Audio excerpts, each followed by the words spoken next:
morning with a little exercise. It's going to require some crowd participation. So are you ready?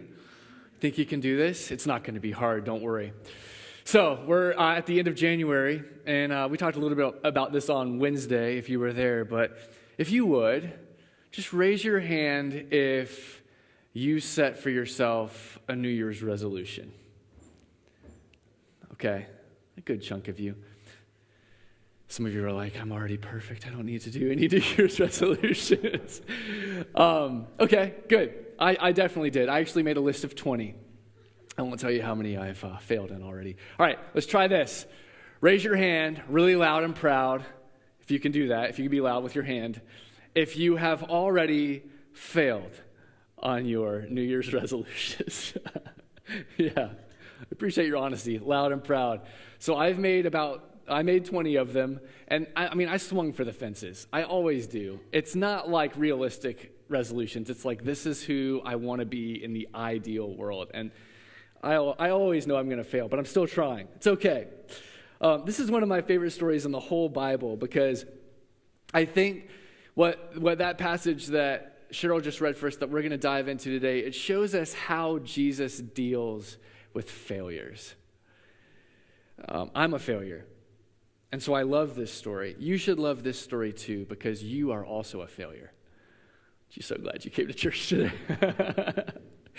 This past week, just think about it. This past week, we set out to love God with all of our heart, soul, mind, and strength. That's what we set out to do. And yet we failed. Our hearts churned out idols because our hearts are idol factories. That's what they do. Our minds got distracted, our strength was misused, and so we set out on this great goal, and every single one of us failed. Also, this past week, we set out to love our neighbor as ourselves, didn't we? As followers of Jesus, the way we ought to be. And here's the thing, if you were to check your prayer list from this past week, I don't think you'd find the name of any of your enemies. Maybe. Some of you. We failed again. This past week, we set out to share the gospel with everyone that God brought across our paths. Because we weren't just given this great commandment to love God and love our neighbors. We were given this great commission to go and make disciples. We set out to do that this past week. And yet, we failed at that too. A few minutes ago, when it was time to bow our heads and confess, which we do every single week, I would imagine that you confessed today the same thing you confessed last week, and the same thing you confessed the week before that, and the same thing you confessed the week before that. You know why? You're a failure. And so am I. I love this story because we have great expectations for ourselves. That's why we craft New Year's resolutions, or maybe you don't write them out and you just have them in your head. We have great faith in our ability to carry out good things and to do awesome things with our lives. And yet, more often than not, we don't measure up. More often than not, we miss the mark, and sometimes we just fall flat on our faces. And so I love this story of Jesus and Peter because while it is layered with deep symbolism and meaning, and we're going to look at that, at its core, it's a picture of how Jesus deals with weak and weary failures like you and me. Are you excited for this hope today? All right, let's get into it. This is what I want to show you. I want to show you three main ways that Jesus deals with failures. The first way is so profound, and this hit me like a ton of bricks this past week. I needed this past week. Jesus accepts us in our failure. Jesus accepts us in our failure. Look back at verse 15. He says to Peter, "Simon, son of John, do you love me more than these?" He said, "Yes, Lord, you know that I love you." So he said, "Feed my lambs." And then he said a second time, "Simon, son of John, do you love me?" And he said a second time, "Yes, Lord, you know that I love you." And so Jesus said, "Tend to my sheep." He said to him a third time, "Simon, son of John, do you love me?" Now Peter was grieved because he said to him a third time, "Do you love me?" And he said to him, "Lord, you know everything. You know that I love you." And so Jesus said to him again, "Feed my sheep." Everything about this conversation has been staged by Jesus to look like the situation around which Peter failed. Do you remember this story where Peter has followed Jesus to the illegal trial at night, and he's heating himself by a fire? And now Jesus on the shoreline has set up a fire. He's bringing Peter back to a fire. At the fire, the first fire, Peter denied that he knew Jesus 3 times, to the point of cursing, to the point of blasphemy, 3 times. And so now around this second fire, 3 times, Jesus wants Peter to affirm his love. Then to top it all off, as he's asking Peter about his love, they're not alone, by the way. They're surrounded by the other disciples. This is a public conversation. The other disciples are just eavesdropping. Jesus looks at all of these other disciples and he says, Peter, do you love me more than these? Why would he say that? Why would he ask that? What's that pointing back to? Well, remember on the night of his arrest, Peter had said that even if all of these fall away, I won't. Even if all of these abandon you, I'll lay down my life for you. I'll die for you. And so now they're around this fire again, and all of these men are there. And so Jesus looks at him, he's like, so, you still love me more than all of these? So everything about this conversation is staged.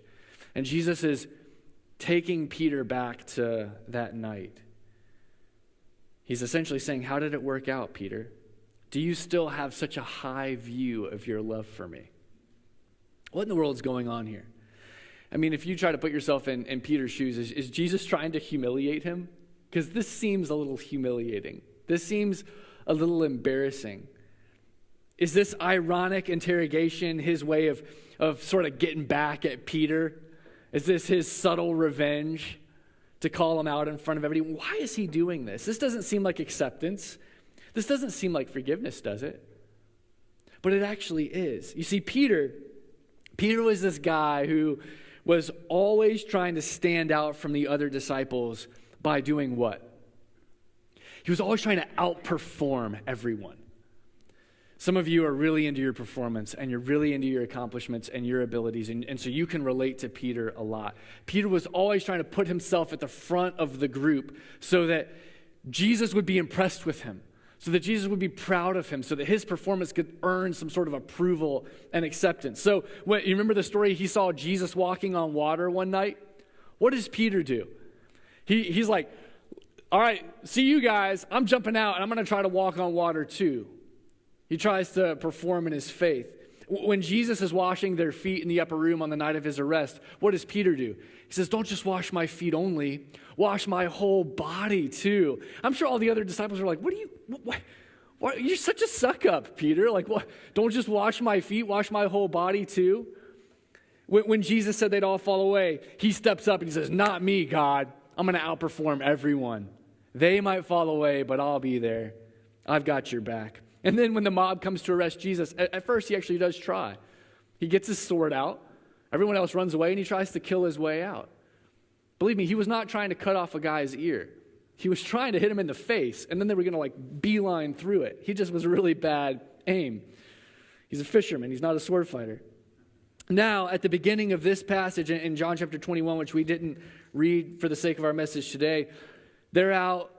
Peter and all of the disciples are out fishing, and they see Jesus on the shore. And so again, to outperform all of the disciples, he jumps out of the boat and tries to outswim the boat to shore so that he can get there first. He's always trying to show Jesus what he can do for Jesus.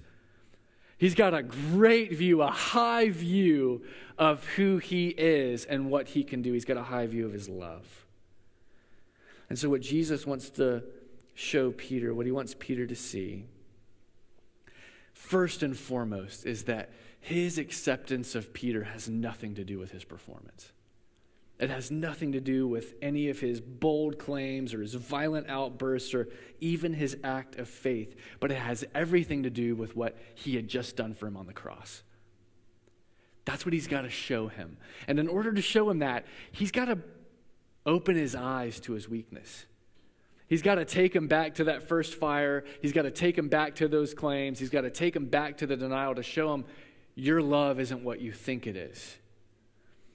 And so Jesus is carrying on this conversation to show Peter first that he wasn't everything he thought he was, but then second, and this is the really beautiful thing, and this is the first point, not just to show him that he was weak, still in the first point, sorry, not just to show him that he was weak, but to show him that he was accepted in his weakness.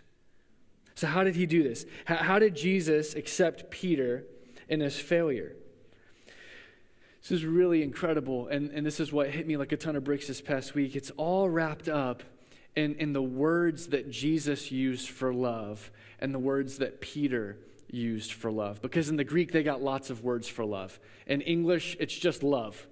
We love ice cream the same way we love our spouse, okay? There's one word for love, and it's really confusing. But in Greek, there were at least 5 of them, and they had to do with different degrees of love and different kinds of love.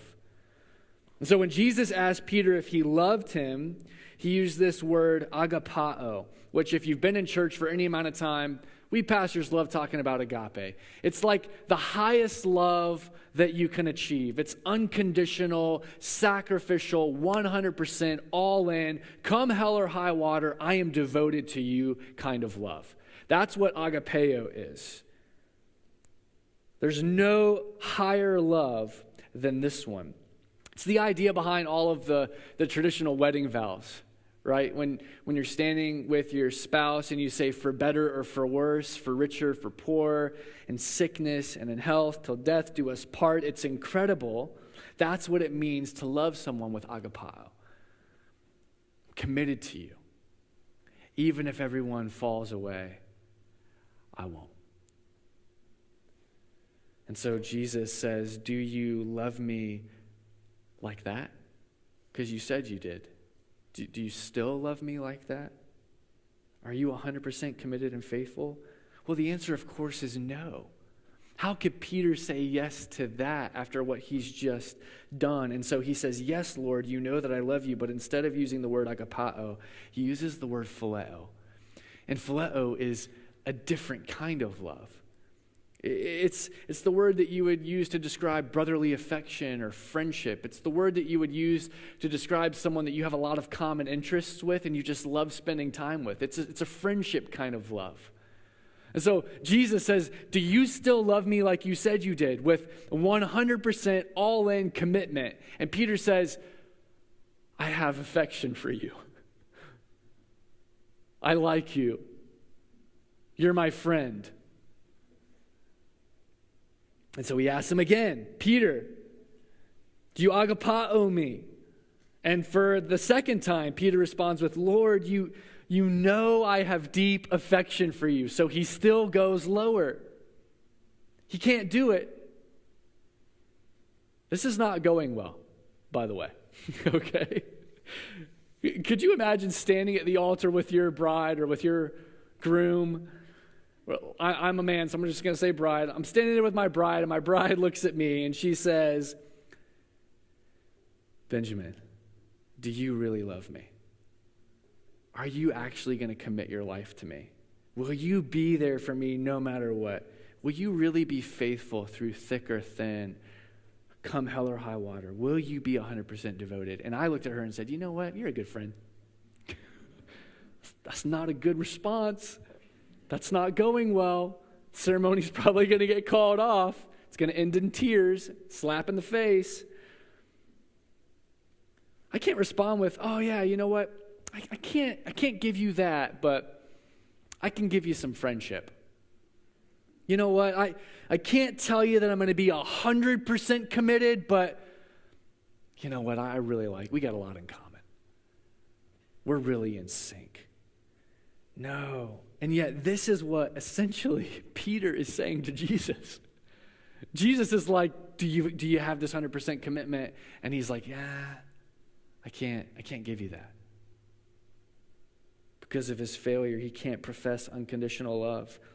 He has just fallen flat on his face. It was public. It was embarrassing. He ran off into the night like a baby weeping.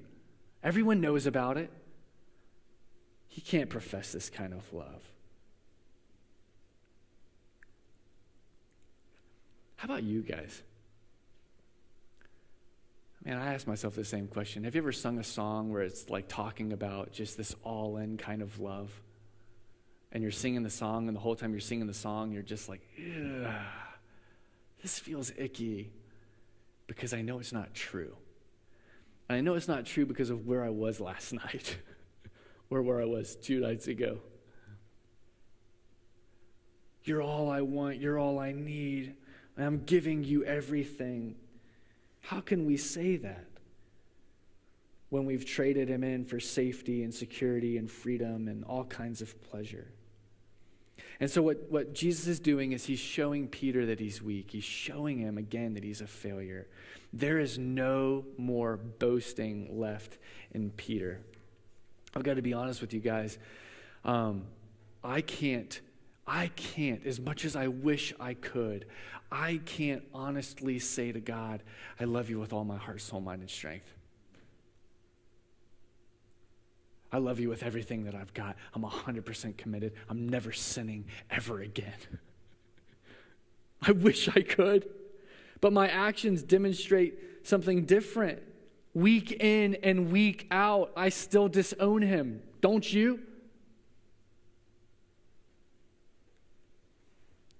So what does Christ say to Peter? And what does he have to say to you and me? In the midst of our half-hearted love, in the midst of our phileo, I have deep affection for you, Jesus.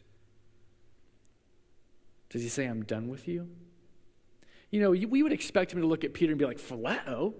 I didn't ask you about phileo. I asked you about agapeo.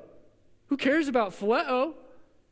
I want something more than that. If you can't give me 100%, I'm done with you. I'll find someone else. Wouldn't you expect Jesus to say something like that? But he doesn't. Look at what he says. He asks him if he loves him one more time, except the third time he asks Peter if he loves him, he changes the word. He says, Peter, do you phileo me? Peter says, you know me. You know all things. You know that I phileo you. See, what Jesus is doing in this moment is he is stooping to Peter's level. Peter can't give him agapeo. As much as he wants to, he can't, but he can give him phileo. And so Jesus stoops down and he says, Peter, are you fond of me? Are you my friend? Peter, do you have any love for me at all?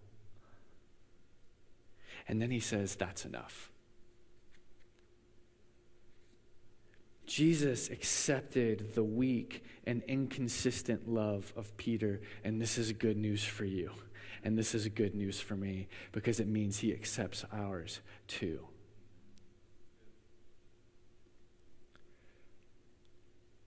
This is the beauty of the gospel, and I want you to hear this, and we talked about it last week too. We should probably say it every week.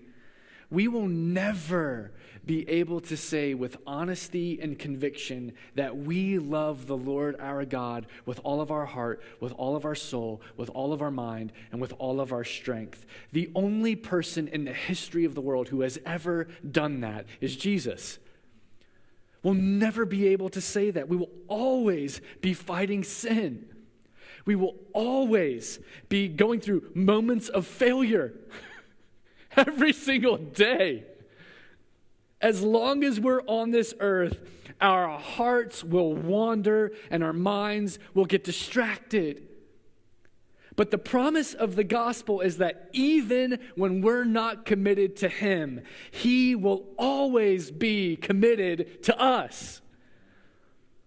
There is so much hope for failures in that promise.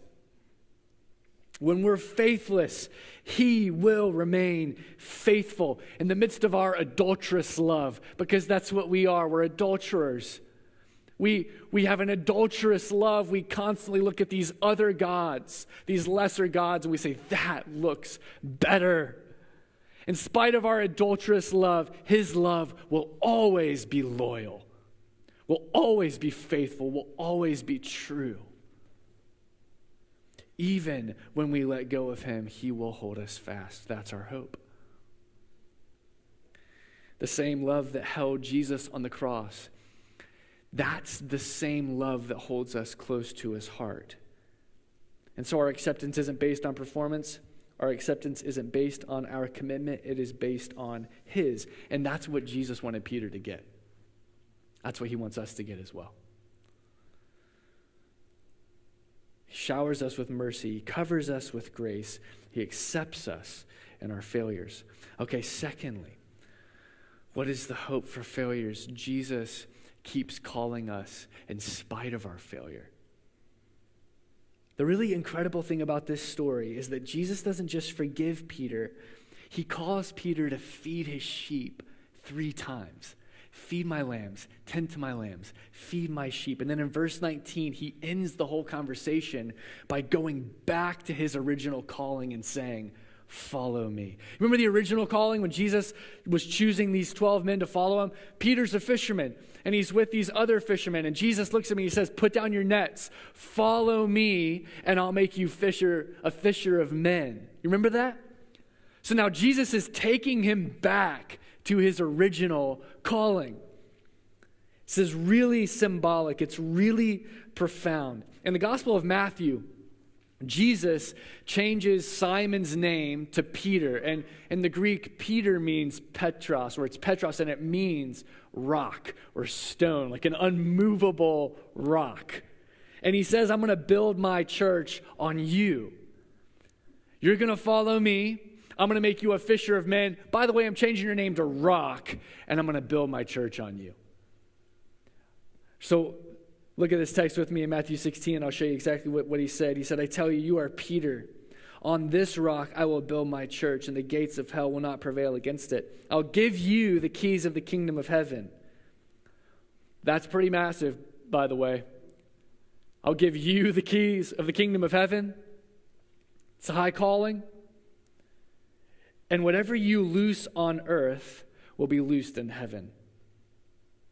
So now when Jesus calls Peter to follow him and to feed his sheep, you know what he's doing? He's reinstating him.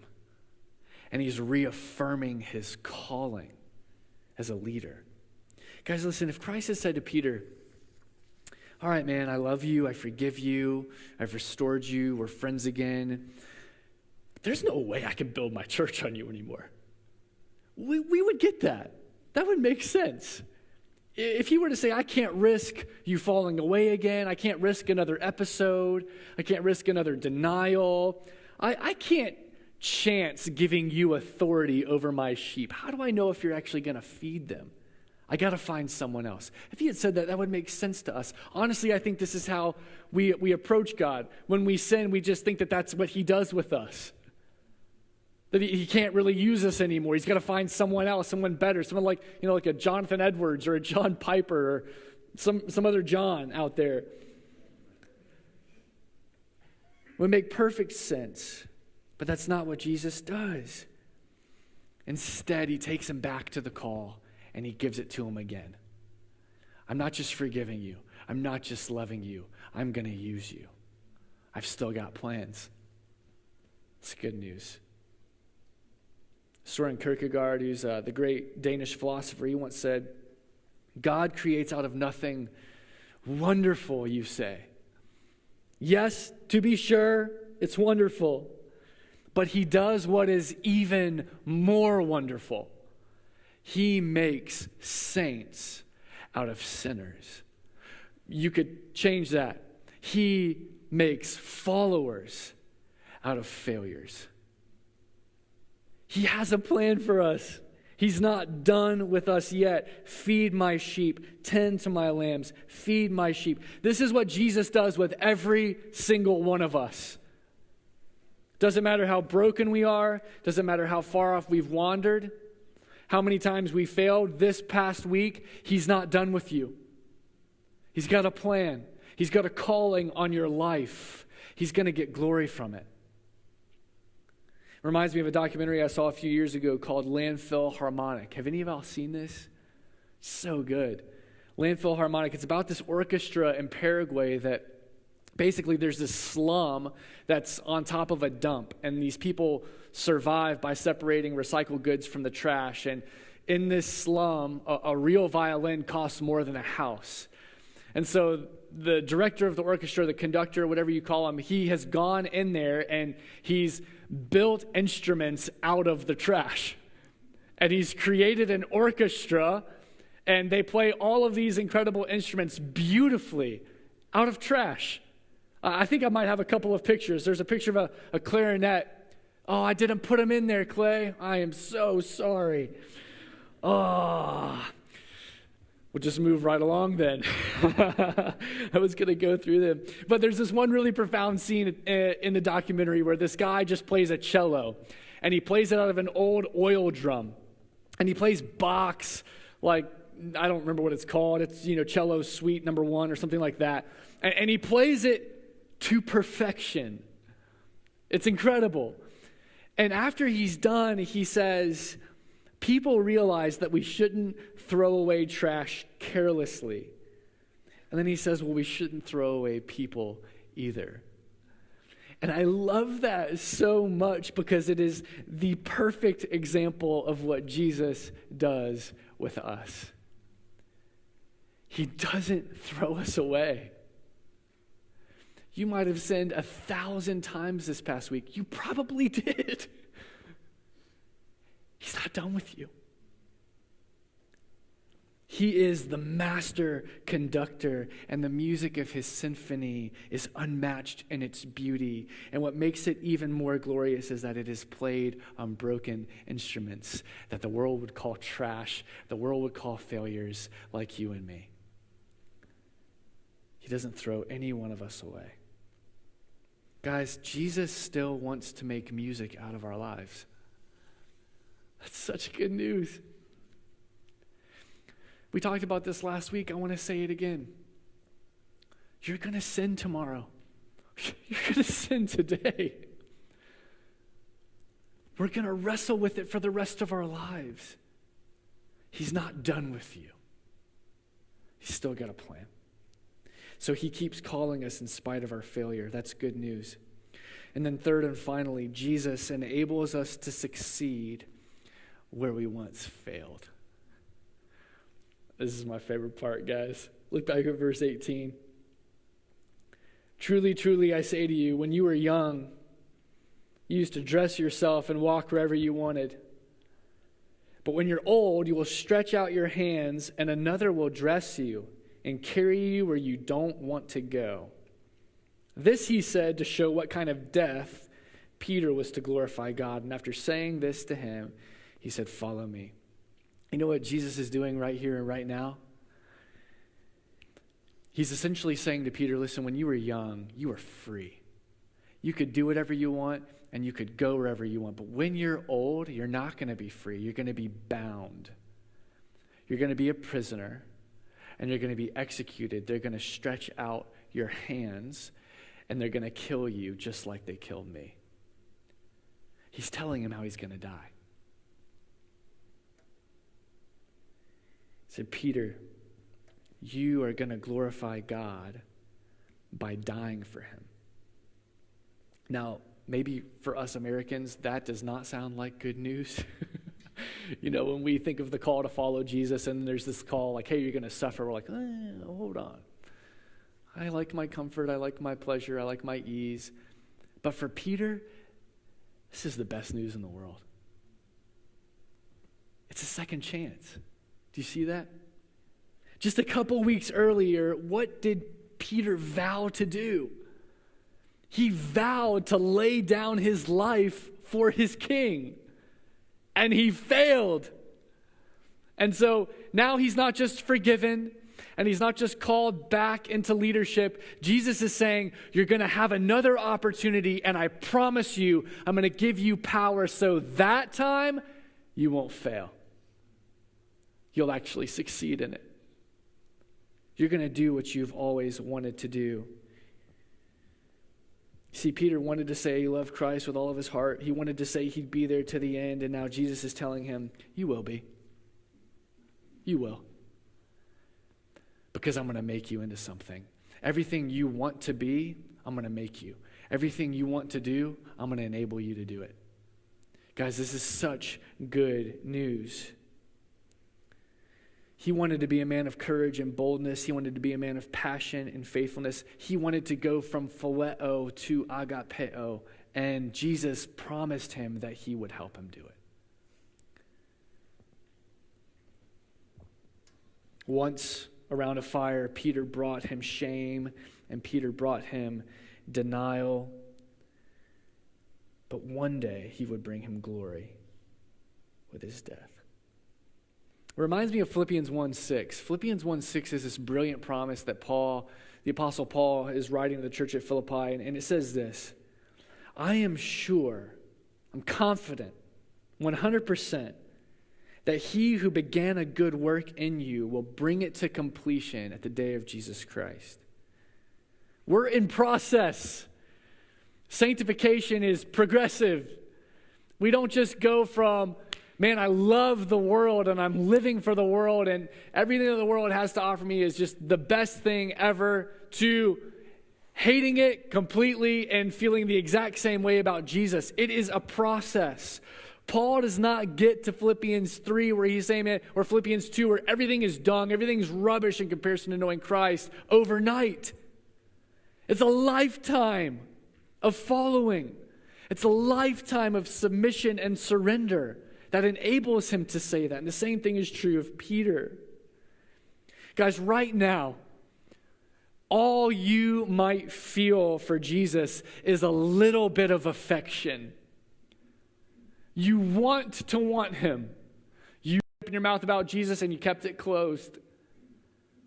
He's got plans for you. He is going to make you courageous. Guys, you might have nothing to look back on except for failure, but he is not done with you yet. He's going to make something out of you. He's going to enable you to succeed where you once failed so that your life brings him glory. And in his grace, he's going to give you the power, everything that you need. So this is the story. Jesus took a weak and failed apostle and made him one of the greatest ambassadors of all time. You need to believe that he wants to do the same thing with you. He has the exact same plan for your life. Peter is not any better than you. When Christ looks at you, he does not see a failure. He sees the finished product. Here's the thing I want you to see as we close it out. You know how Jesus did this incredible work in Peter? You know how he's going to do this in you too, and how he's going to do it in me as well? It wasn't a crash course in theology. It wasn't Life 101 membership, which a dozen of you are going through right after this. It wasn't a couple classes at the local seminary.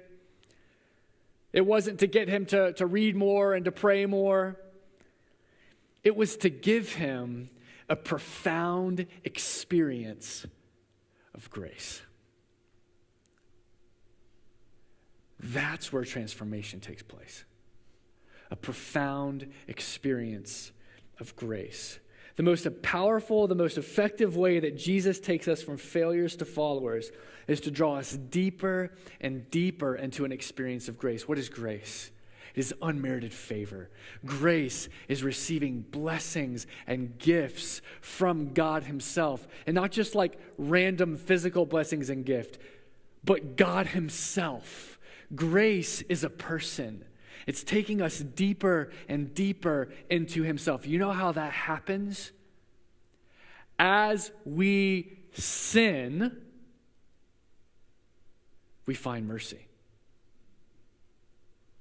When we fail, we see the cross.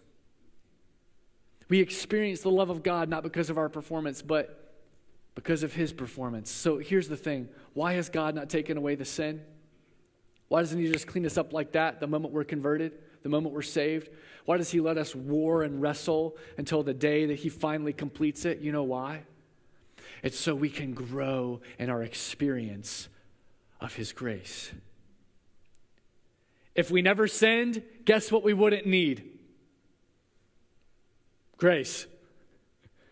If we lived perfect lives, guess what we'd never need? Mercy. How do we experience God in the deepest way? The cross. And so every time we sin, we go back to it. Because Romans 5 tells us where sin abounds, grace abounds all the more. If you want to see grace abound, go to the cross after you sin. One of my favorite songs is by Shane and Shane. I think it captures this really well. It says, the father of lies is coming to steal, kill, and destroy. When you fail, your enemy swoops in and he starts telling you you're not enough.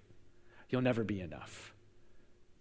That your failure is now keeping you from the love of God and you'll never be used by him. He comes in to steal, kill, and destroy all my hopes of being good enough.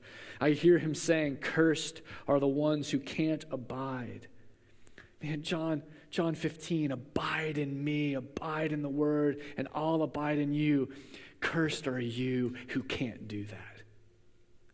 You can't abide. Do you ever feel the enemy saying that over you? But then the song goes on, he's right. Hallelujah, he's right.